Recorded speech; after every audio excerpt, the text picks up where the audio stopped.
On today's Tech Help for Churches, is online community real?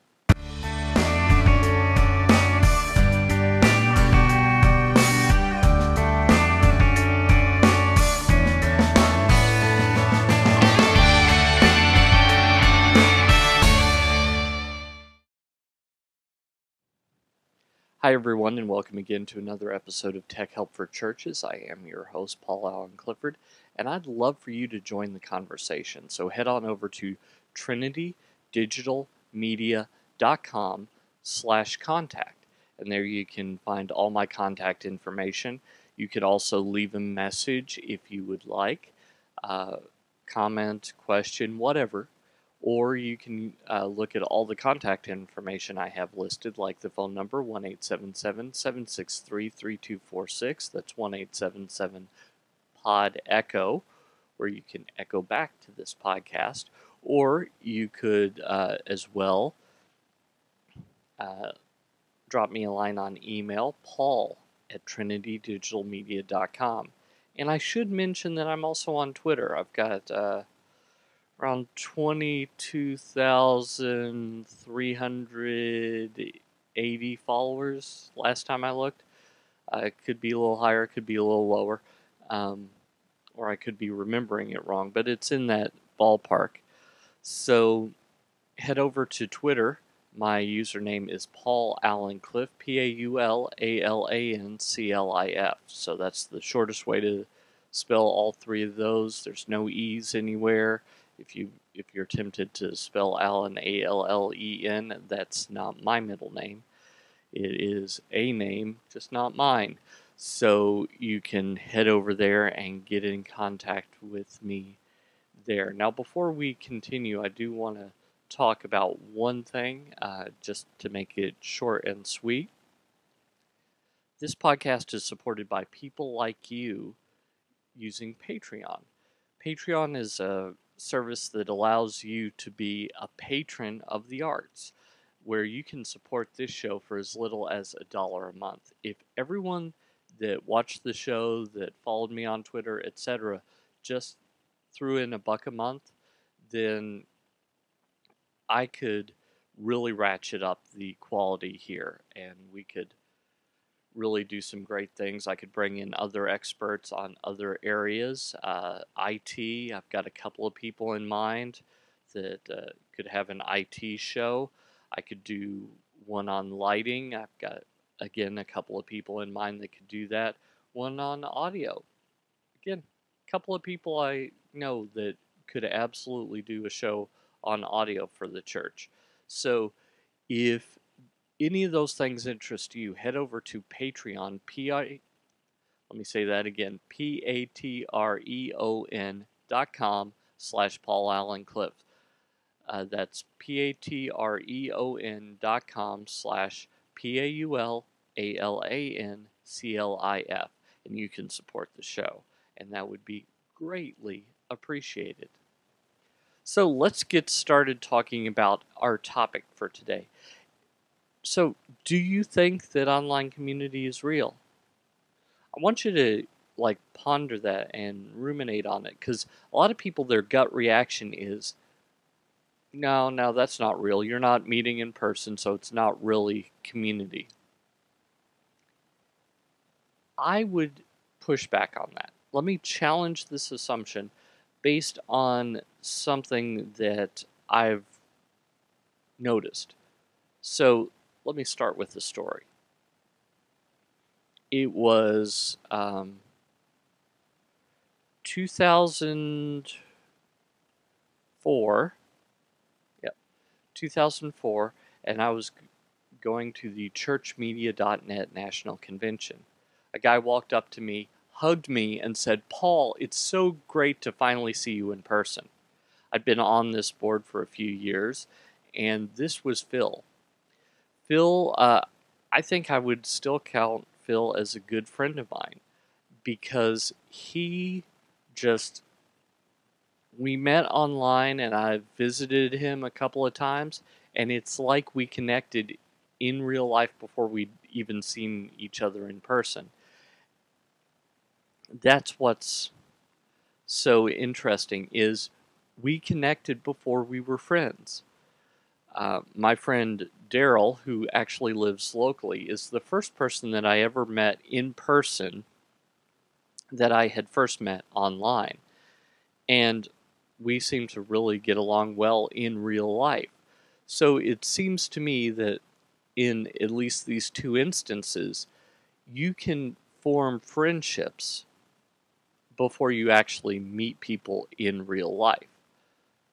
It's also the case that there are some situations where online community is actually better than real life community.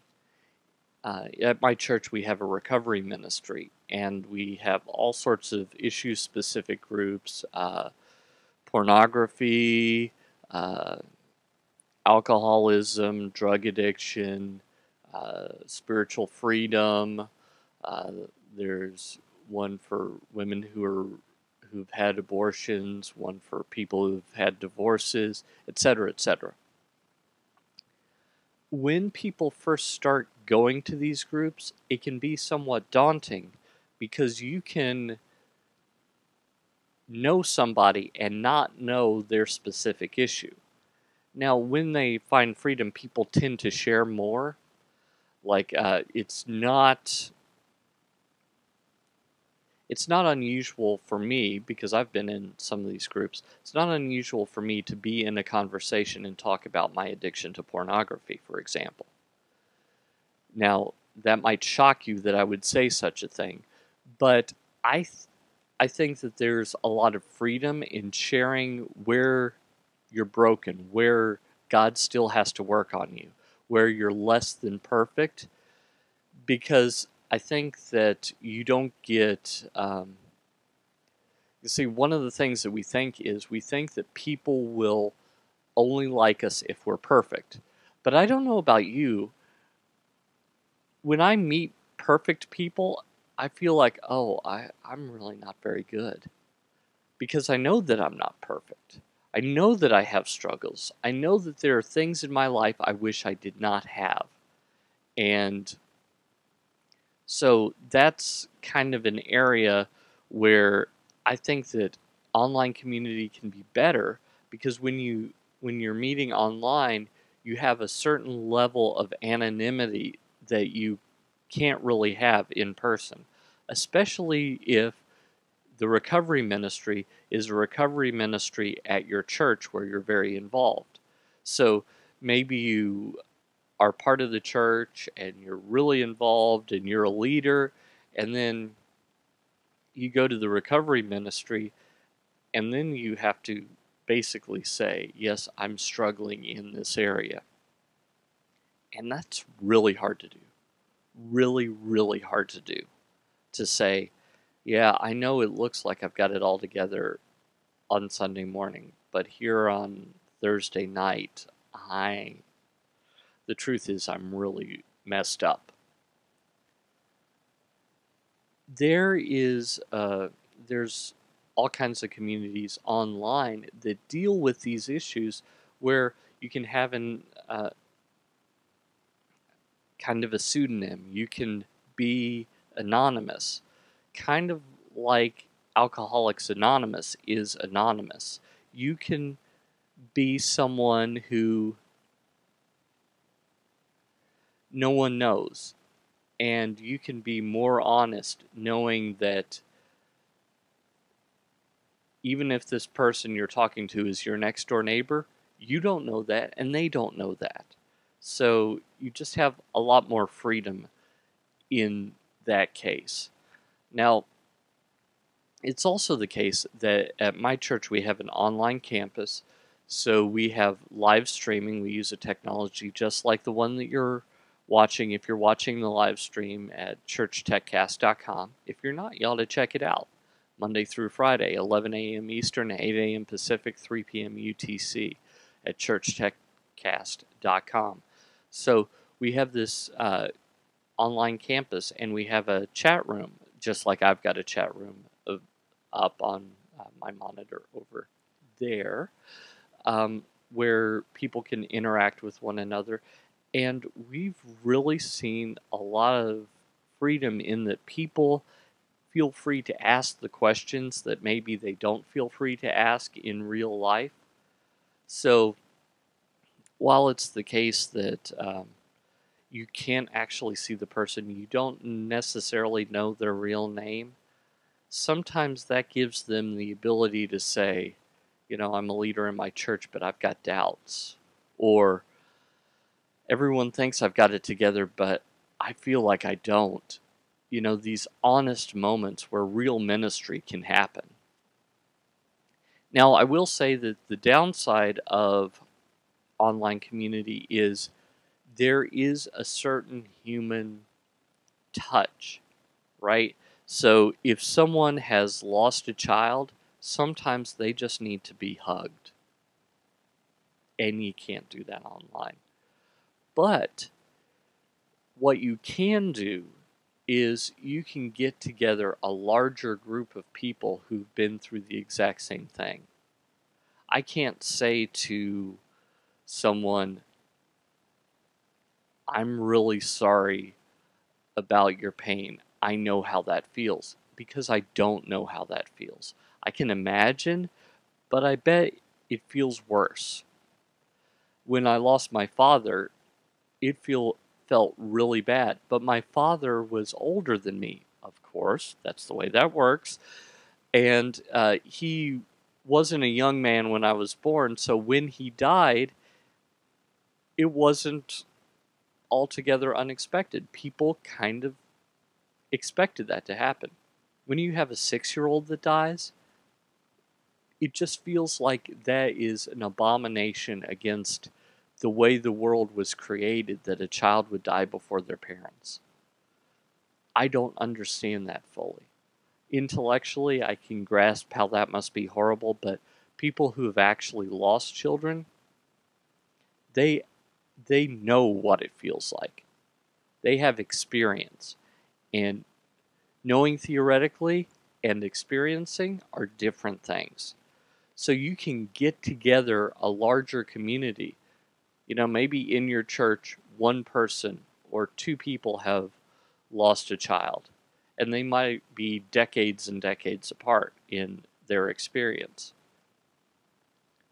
But in an online setting, you can gather together people from all over the world who have this similar experience, and they can draw courage and hope from one another. Another example that I gave, this idea came from a question that I received last Friday for the question and answer show, which if you don't tune into that, you really ought to. I really get into some cool tech stuff. But this one was less technical in nature. And so I was sharing how for most of my life I felt like a freak, like a genetic abnormality, like a mutant, because there is something in my DNA that has caused me not to have a full set of teeth. I had a full set of baby teeth, but when the adult ones came in, and when I tell people this, they go, "Really? Is that even possible?" Yeah, it is. Just as some people are born without arms, I was born without a full set of teeth. So, I am actually missing 11 teeth, not because of candy, not because of bad dental hygiene, just because that's part of my genes. Apparently there's a recessive gene somewhere that says you don't get a full set of choppers. Well, that's me. So for most of my life, I felt like a freak. Like there was no one else in the world like me. Like I was the only... Well, when I first got false teeth, I was in high school. If that shares something. As far as I knew, there might be another kid somewhere that had a tooth missing, but I was the only one with this situation. So I really felt like a freak. Well, I was doing some research probably a year ago, 18 months, and I found people younger than me missing more teeth than me, and all of a sudden it became clear I wasn't alone. I wasn't alone in being someone who's not in his 80s that doesn't have a full set of teeth. There were other people in the world like me, and not people that I'm related to. So it's not just the case that my daughter, my 12-year-old, just got braces and it looks like she's missing a couple of teeth plus her wisdom teeth. Yes, on the wisdom teeth. Boo on the other teeth. So it's the case that there are people that I have never met that are a world away that are in no way related to me, at least closely, that have exactly the same issue that I do. And all of a sudden, I went from feeling like a freak that's so outside the norm to somebody else in a community where we all share this thing in common. We probably all thought, there's no one else like me in the world, but there is. And because of the technology of the internet, we can get together. I haven't actually contacted any of these people, but just knowing that they exist makes me feel better about myself. Like, I'm not the only person in the world that has this situation. There are other people in their 20s, in their 30s, in their 40s that are buying Effordent to clean their false teeth. There are other people that went on dates and thought, okay, is there anything stuck in my partial? That is, it just really comforts you to know that you're not the only one in the universe. So, while online community is limited, while it's not, you can't really touch someone, you can't really hold them when they're crying, you can't know some of the things that you can know in person, you also have the ability to connect with a wider range of people than you could previously, a larger group of people than you could previously, and you can connect anonymously if it's something that's holding you back that you're afraid to share. And sometimes that's all you really need. You really need to connect with someone else who can say, I know what it's like, I've been there, there's hope, or life isn't so bad when you're like us. And when you can do all that, I've said it before, I'll say it again, you can go out and change eternity. So I really hope that helps you. And I really hope if there's a place that you're stuck, or a place where you feel like you're a freak, or a place where you feel excluded, I really hope that you'll find a community either in person or online where you can connect and where you can talk to others who are in your same boat. Until next time, I'm Paul Allen Clifford with TrinityDigitalMedia.com.